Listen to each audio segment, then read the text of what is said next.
Pronto si Fredrin, nandun si Harit sasayaw, meron kang far sa ultimate, sa likod nandun yung Fanny.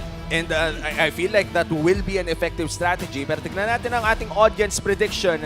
67% RSG Philippines and 33% para sa Onyx. And kung meron tayong mga fans dyan ngayon ng Onyx na nanonood sa bahay at dito sa venue, syempre supportahan nyo ang inyong mga team. In terms of audience prediction, lamang ang RSG pero magsisimula na ang game number 1. Sino kaya ang makakauna o makakaasi dito sa pinakaunang pangalawang serye natin? Ito ang ating team composition. Ano ba ang matchup na inaabangan mo dito, Wolf? Una sa lahat yung jungler matchup. Sinabi na rin, hinap na din natin. At saktong-sakto pa, ito na yung Lancelot na damage type. Okay, wala na tayo doon sa mga hybrid, Tancelot whatsoever. Pure damage at penetration through assassin ang makikita natin dito na kay Ryzen. Unless bigla siyang mag-hybrid. Oh, parang kanina lang na nakita Parang natin kanina. si Carl TZ. Yeah. Exactly. And ngayon ay sisimulan na natin ang bakbakan Irad at si Ryzen ang itinututok natin. So, ito na yung mga ano natin, mga emblems ha. Yep.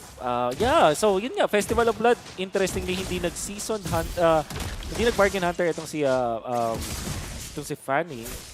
Which is interesting kasi usually yun yung pinipili. So, pang-fighting talaga yung gusto gawin dito ni Irad. Hindi siya ganun kabilis when it comes to dealing with yung neutral objectives natin.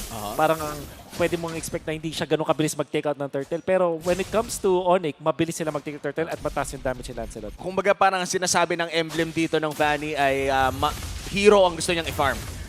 Gusto niyang makakuha ng mga Tama kills ka early naman. on. Tama ka naman. And yun naman din talaga ang nakikita nating playstyle mula sa mga Fanny main. Shoutout sa inyo. Sana hindi ko kayo makasalubong sa RG.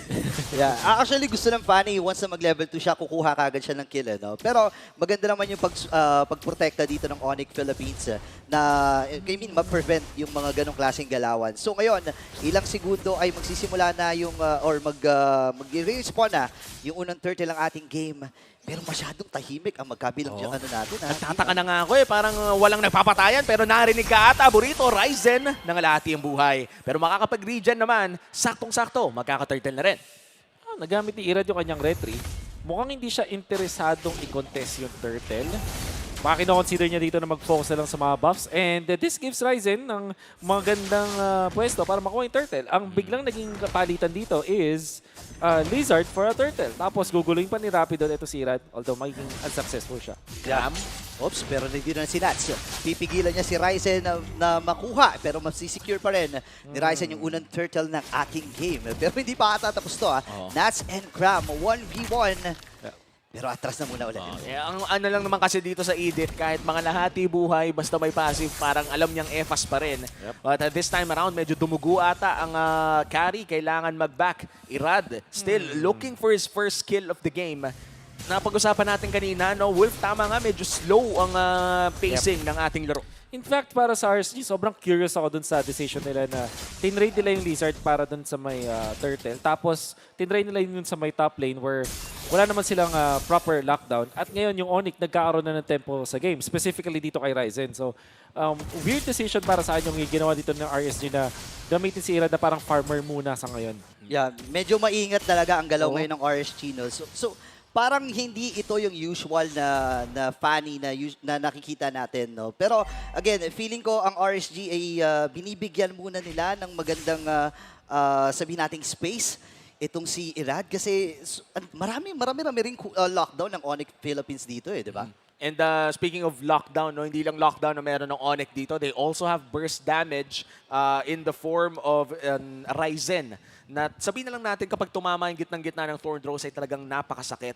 And meanwhile for RSG, yun nga yung pinagtataka ko nga rin, Wolf. Usually when we're looking at Fanny compositions, minute 1 pa lang ay talagang may mga nakikita na tayo aggressive plays. I'm still wondering kung ano yung nakita doon na nakita ng RSG. Pero siguro dahil ang kanilang decision nag-Festival of Blood sila doon kay Fanny. Siguro yun yung dahil kung ba't na-feel nila na hindi yata kaya yung turtle. Try na lang nating nakawan ng mga neutral, ng mga creeps, kumbaga, sa jungle creeps, di ba? Itong si Lancelot. Not sure kung magiging effective yun, pero we'll see kung paano nga ba mag-Fanny itong si Irad. Kasi usually si Irad kilala natin bilang Lancelot. Yeah. But when it comes to Fanny, Di pa natin talaga kilala kung ano yung playstyle niya utilizing that hero. And usually, no, kung fan yung usapan, tas MPL Philippines, ang unang lumalabas sa atin, dati si Kyrie, pero MPL Philippines, ngayon ang pinag-uusapan na natin ay si Kyle TZ. Yeah. Na talagang respect ban kung respect ban. Mamaya lamang ang ating third serye ay mapapanood natin ang AP Bren. So makikita natin ang Kyle TZ Fanny kung maipik nga nila. But for now, ang Fanny ni Irad ang magbibida ng Fanny this time around. But still, medyo yung inaabangan nating aksyon, no? Parang hindi pa natin medyo nakukuha. Yeah. Kaya nga nasabi ni Wolf kanina, no, medyo katakataka na walang contestation doon sa turtle na yun. And para lang sa kaalaman ng lahat, no, sa mga medyo bago-bago pa na tumututok, tandaan natin na medyo pinahina yung, or hindi lang medyo, pinababa talaga yung experience na pwede mo makuha sa mga minions. So talagang tumaas ang priority sa turtle dahil mas mataas naman ngayon yung experience na pwede mong makuha rito, di ba? Parang ano nagkaroon ng patch na pinili tayo na, kailangan nyo gawin, kailangan nyo Hindi na maglaban pwede sa ibigay. Mandatory na. Mandatory. Kailangan yung magbayad kapag hindi nyo, pag pinamigay nyo ng libre. And dito na nga natetest yung mga retrigads natin dyan, no? Kung kasi minsan hindi mo naman talaga pwedeng ipaglaban, agawin mo na lang. And turtle po ang pinag-uusapan natin dito, ha? Just to be clear. Just to be clear, turtle ang kung hindi mo kaya maglaban, agawin mo na lang. Turtle lang po, huwag sa ibang bagay. Pero ngayon, masasabi nga natin na medyo tahimik talaga ang galaw ng RSG. Pero Rapidut, kunti-unting nagpaparamdam. Light and Rapidut, parehas na sabihin nating star roamer dito sa laban na ito. Pero again, medyo tahimik Ang talaga. tahimik, no? mala-library ang galawan. Level 5 na ang ating mga roamers. Hindi pa rin tayo nakakita ng malaking team fight. Pero baka ito ang strategiya ng Onyx and RSG. Pakiramdaman muna at mukhang hindi na naman nila itutuloy ang possible na laban. Second turtle, malapit nang lumabas. Siguro dito naman ay makakakita tayo ng kill, no? Yeah, feeling ko kasi si Escalera, kinuha niya dito is yung Way of the Dragon. So, may tendency na mag-set up ito. Tandaan natin, dalawa yung dash plus the flicker. So, any moment ay pwede siyang kumuha kahit sinong members dito sa RSG. Irad is level 7 at ganoon din naman si Ryzen. So kung isipin natin ay maaaring magkaroon ng even na matchup dito. Baka 50-50. Uy, pero papasok si Nats. Wala siyang naabutan Grabe dito. si Ryzen, Ryzen. grabe naman yung mga dash. Nagpapogi. Nagpapogi May pinopormahan. Pero may paghatak din na ginagawa dito si Light. At least, binibigyan niya ng space dito si Irad para baka mga mamaya ay umabot pa doon sa turtle. Ngayon, reset ang itatawag ng both parties. At ganun na naman muli. Oo. Naalala ko tuloy, I think last season, 7 minutes bago nagka-first blood. Di ko maalala kung sinong mga naglalaro nun. Pero magbabago naman ata dahil si Rapidut. Nahuli na dito si Nats. Oy. Pero hindi ata sila mag-all-in dito sa Fredrin. Okay, Light dito ay papasok na rin. Nandiyan yung taunt pero wala. Yep. Inabutan Ryzen again. Uncontested turtle para sa kupunan ng Onyx. Yeah. Parang nagtataka ata. Sobrang Nag-tao rin eh. kakaiba ang nakikita natin. The two things. Una, si Irad ay nagpakita dun sa may bottom lane. Automatically, nung ginawa niya dun si Nets, na hindi naman niya din nakuha yung one-shot potential dun, decide na yung Onyx na i-burst na agad yung turtle. Second, etong si Ryzen, nag-decide din siya na mag-tank selot muli. Kung papansinin natin, meron na siya nung Molten Essence, yung kulay pula na aura, which we did say kanina na nag-damage build siya ng emblem pero yung items niya ay nandun sa pagiging tank. Light. Uy. Umaanggulo pero tumakas din lang. Grabe ang tahimik ng ating laro dito. At Oo. yung mga late game insurance natin, no, si Eman, pati na rin si Nets, nakakapag-farm lang talaga. At mamaya lamang, ayan na nga, Ayan na yung- nag-init na. Ito na yung ultra fast sa setup now. Feathered Urshak mula kay Aqua pero makakatakas si Rapidut sa plano dito ng RSG. Escalera ang magiging target pero may pagtipi pa na ginagawa. Ito lahat ang pagbawi. Conceal ay nagamit na rin ni Rapidut. Habang si Nets ngayon ay kanilang pinoprotektahan. Atras muna muli. 6 minutes, wala pa ring death. Wow!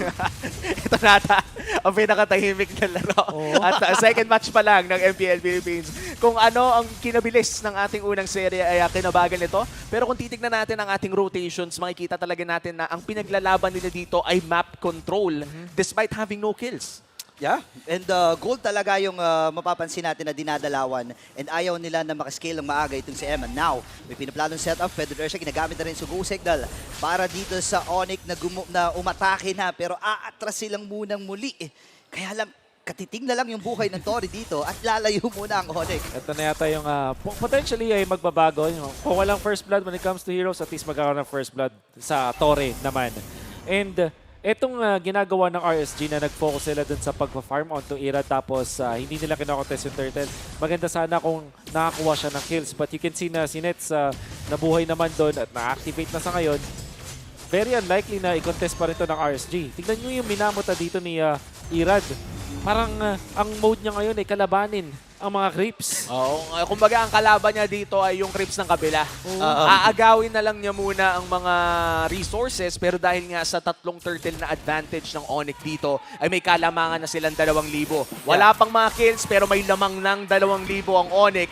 Ito na ba ang makabagong banana split na ang kalaban lang ay Torre at Objective? At least kahit papaano, nagkaroon ng trade din ang RSG doon. Pero kasi ang problema dito, medyo pababa yung pagkuha dito ng ng isang Fanny. Alam natin, early game talaga nangangibabaw ang isang Fanny. And ngayon, nakukuha nila yung turret dito sa may bandang gitna. Wala pa ring patay sa magkabilang kupunan. 8 minutes in. This must be some record. Record na siguro to, no? Meron ba? Meron ba? May stats ba tayo? Pinaka-late na first blood, no? Pinaka-late. Wow, iba to. Tinan mo, pakiramdaman muli. Ang pare sa jungler magkakakitaan. Rapid with bouncing ball. Ayan na. At may pagsipa na Way of the Dragon. At si Escalera ang unang maduduguan. Habang si Rapid mapapaflicker. Pero may pagsagot Ayan si na. Nats. 2-0 para sa RSG. Lahat ng inipo ng RSG ay na-cash out nila doon. 2-0 ang kill score pero lamang pa rin ang Onyx ng 1.5k. Ryzen might look for the play pero mukhang hindi na nila itutuloy pa. Knockdown and damage, yung pala ang meron ng RSG. And as expected, ang trabaho dito ni Nats ay tumangke bilang kanilang front-to-back lineup and Light was able to find an opening doon kay Escalera. Yun nga lang, hindi kinaya ni Nets. Naku, Nats nasipa. well played. Yun. Makakatakas hindi. Naabutan siya ni Eman sa pagkakataon ni habang si Cram naman versus 2. Ryzen na nandun na rin sa may loob.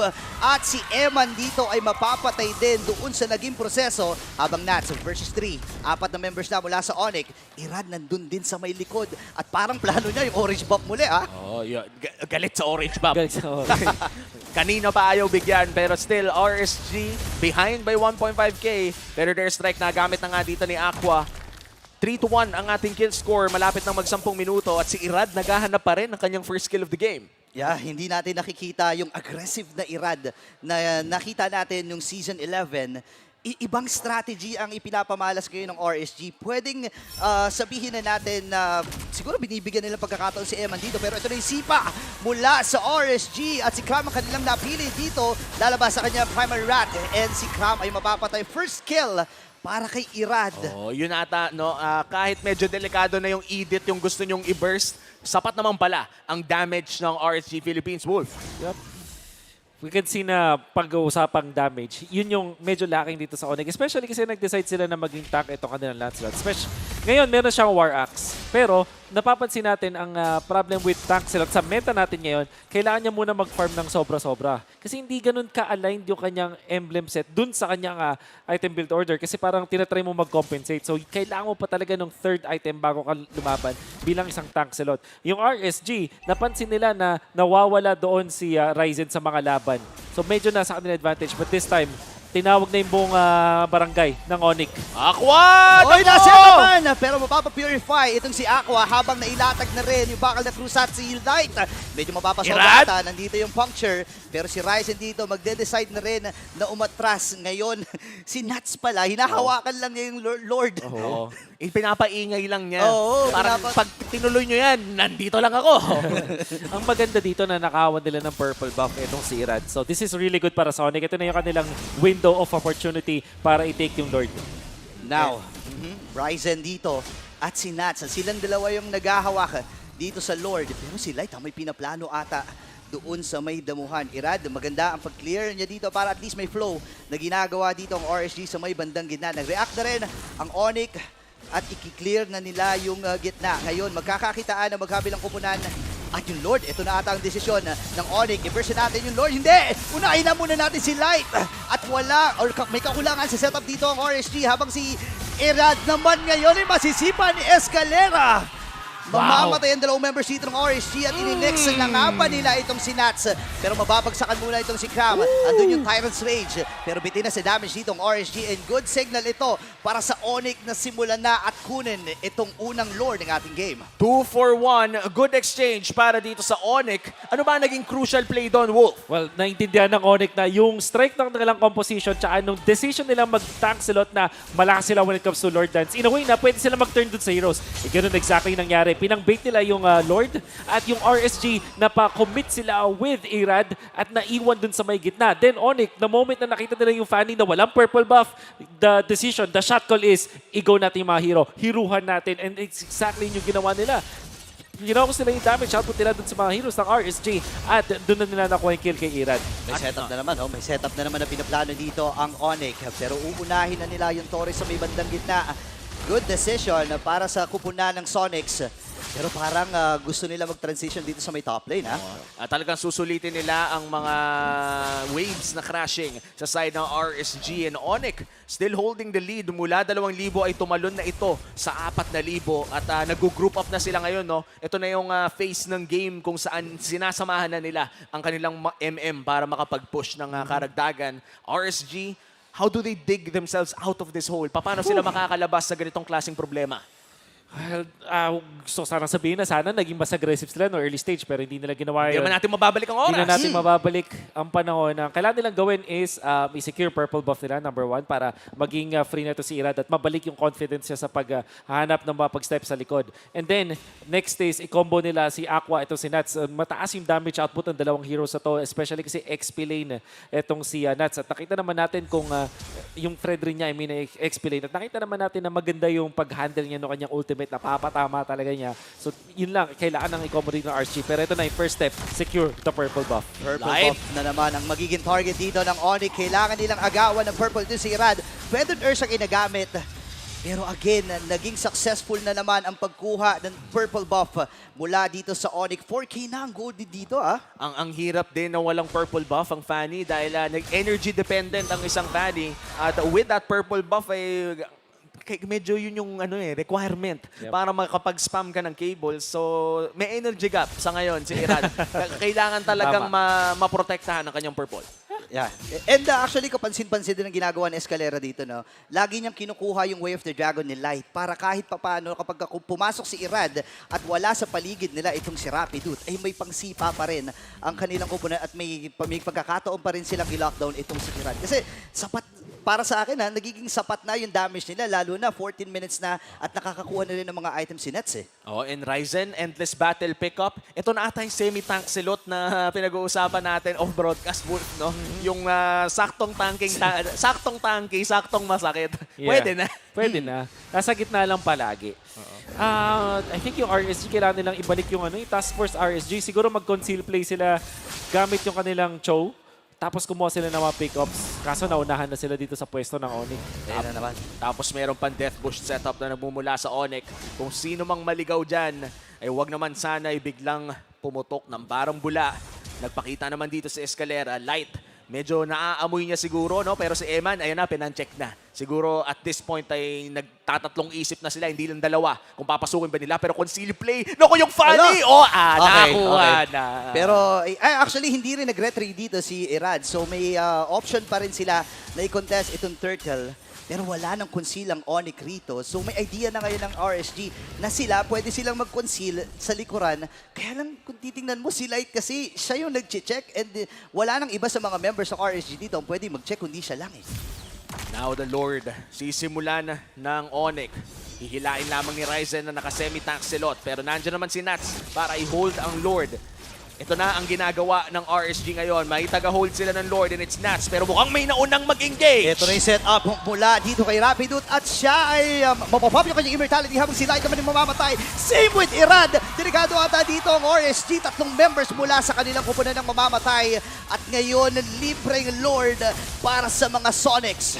This is going to be a Luminous Lord secured for the side of Onyx. Lumaki na ang kanilang gold lead from 4 to 6. Every time na may nangyayaring magandang teamfight para sa kanila, ay may plus 2K sa kanilang gold lead. Superior yung Lord Dance dito ng Onyx. Mas maganda yung kanilang mga pwestuhan at yung kanilang mga decisions. Grabe yung sakit ng damage mula dito kay Ryzen. At ngayon, Wow! Eman! Si Eman ay pabawi na nga ba habang si Nets ay naka-free hit lang. Oh my gosh! Kamunti ka na. Kamunti ka ng maka-miracle play si Eman doon sa mid lane. Pero dahil sa effort na kanyang pinakita doon, ay madaling makakadepensa ang RSG Philippines in the mid lane. Tignan natin ang FWD Insurance item build. Yep. Kasi yung burst mula dun sa ating Harid, dahil nagkaroon na siya nung Crystal tsaka Divine Glaive. So masakit na talaga yung kanyang Synchro Fission. And of course, one attack mula dun sa kanyang dash, it's gonna be enough.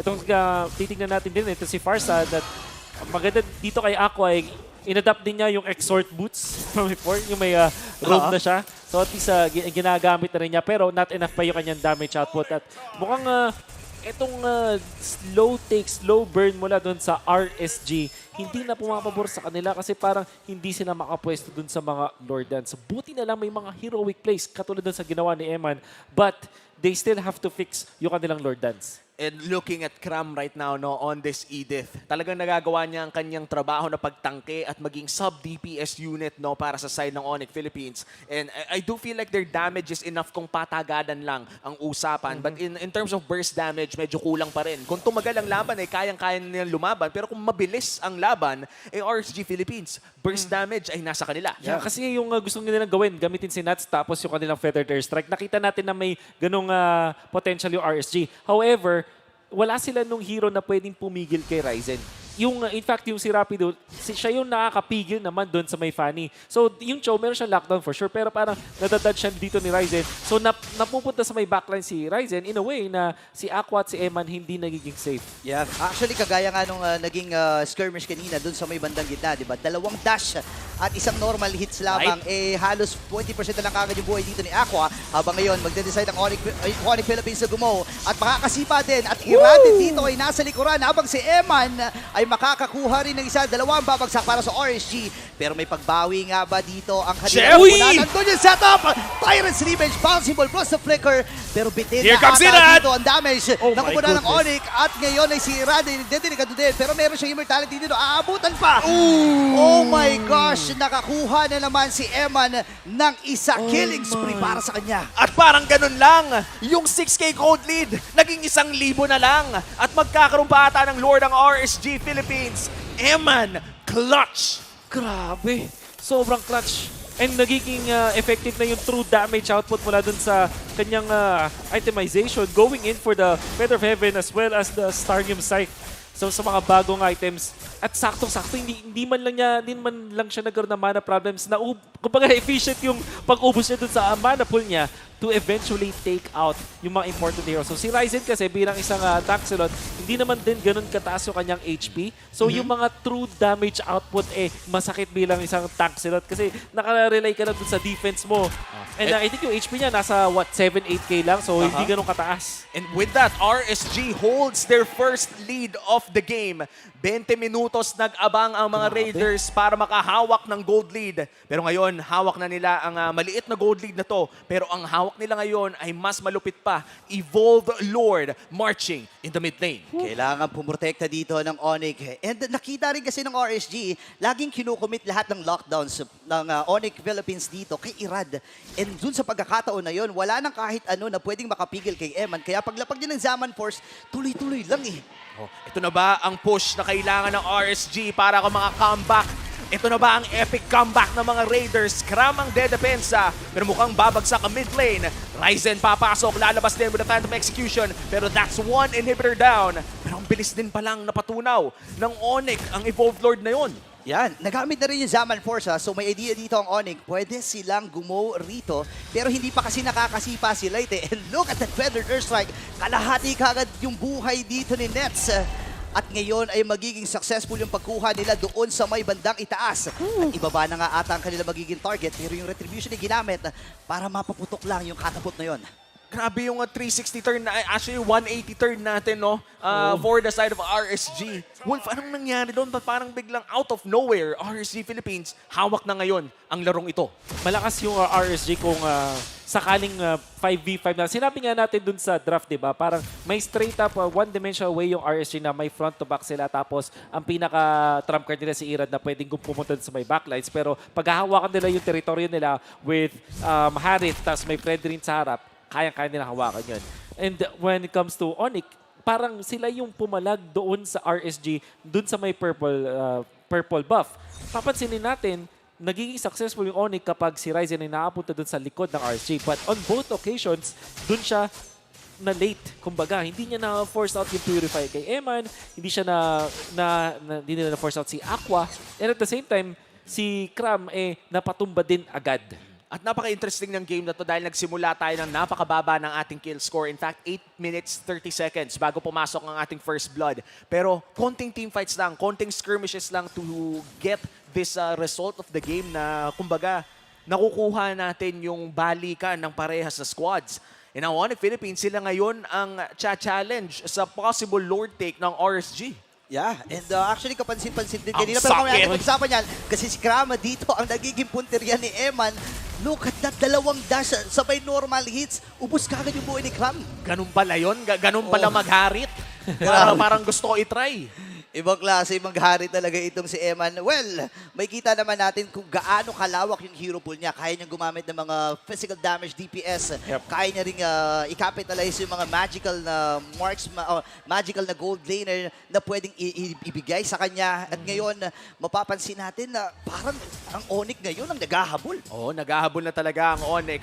Pero out of nowhere, wow. Irad erases Onyx Philippines' XP. Ito na nga yung pinag-uusang Eradicator. The Eradicator.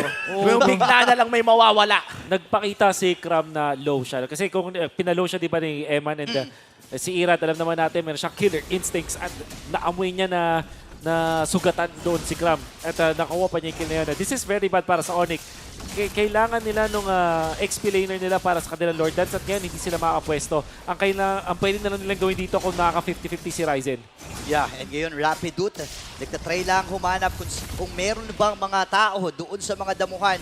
Pero si Nats and Light, ready sila kung sino man ang papasok sa kanilang teritoryo. Pero magandang Reset. pag-reset para sa kanila at aatras muna ang Onyx. Ayaw talaga nila i-risk, no? And hinihintay nilang mag-push ang mga waves sa side ng RSG bago nila simulan ang Lord na to ulit. At ang napakatalino ng desisyon na yon dahil ngayon nalilimitahan ng options ng Onyx. Pero pumipwesto na ulit ang mga Sonics half HP on this Lord at si Nats ang tumatangke. Irad, mataas pa naman ang energy pero Rapitude nag-stretching na. Makakahanap kaya ng isa! Yun si Eman! Oy, nasa lubong dito ni Light at napigilan yung planong setup dito ni Rapidut at ngayon masisipa din itong si Ryzen and Lord ay makukuha ng RSG. Bang! Tuloy yung pag-normal hits dito ni Nets. Rapidut ay umaamba na nga rin lang habang si Irad! Irad napasok.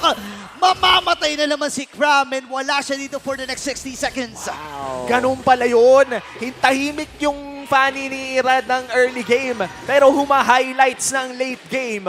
RSG ngayon with their second Lord of the game. Magmamarcha sa mid lane. 5v4 scenario. Wala si Cram para dumepensa sa Onyx. Medyo delikado ata dito ang Onyx, pero masasabi natin sapat pa rin naman yung kanilang kakayahan para madepensahan ito, pero tuloy-tuloy yung flow ng minions para sa kanilang kupunan. Nats, Light, sila yung nagsisilbing pananggalang sa kanilang kupunan para maprotektahan lamang si Irad at si Aqua. Magiging successful yung unang wave, pero nandito na naman si Irad! Biglang napaimo. Grabe na, Wow! ganun pala mag-react ang mga pro player pag may Fanny biglang imo. Mabilis ang pindutan talaga, pero nandun sila ay sisipa siya at ang kanya mabuto dito ay si Rapidut. Si Escalera dito ay kansang nagiging plano dito ni Irad at mailalatag na rin dito yung Zaman Force. Ngayon si Ryzen ay makakapatay din, same with Eman. Light and Eman ang nakuha doon sa laban na yun. Crucial Very pickoffs crucial. at napakagandang depensa mula sa Onyx at parang ganun lang bumalik na naman tayo sa equalized game, Wolf. Baka nga nasa Onyx na yung lamang dito kasi isang minuto pa bago mabuhay dito si Light at si Eman. Very risky play yung ginawa din ni Eman na nasa gitna siya nung laban mismo, lalo na wala na siyang Purify. Ko-commend ko pa naman sa yung ginawa niyang Purify play dun sa recent na Lord fight natin kung saan sinalubong niya yung initiation ni Rapid dun sabay papno kanya Purify para makontra yung Onyx at nailang na agad yung Onyx kaya naman nanalo yung RSG dun sa team fight na yon dun sa Lord. However, ngayon 3 versus 5, 26 seconds pa. Yeah, matagal-tagal pa dito yung Deathheimer. At ngayon, may ipit nga ata itong si Rod. Pop yung kanyang immortality rin. Limang members mula sa Onyx ang susugod. Nakuha na rin dito si Irad. At ngayon ay pwedeng mag-base din. Wala si Aqua! Uunahin na rin si Aqua dito. And there we go. Ngayon, itong si Rapidot naman ay kukuha din. And Wow. game 1 goes for the side of Sonics. That winning moment is brought to you by our official sponsor, FWD Life Insurance. Ang ganda ng ginawa ng Onyx in that final moment. Naging close game man. Umabot pa nga tayo ng 27 minutes. Ay ang Sonics pa rin ang nanaig sa dulo. Grabe, parang masasabi natin na dun sa mga decisions ng RSG, pwede na silang hindi na makabawi dun sa laban na yun. Pero nakahanap sila ng way. However, Onyx mukhang mas resilient and na-miss talaga natin itong si Rapidot with his initiations. Siya rin yung gumawa ng winning play with that flicker ultimate para i-lockdown yung taga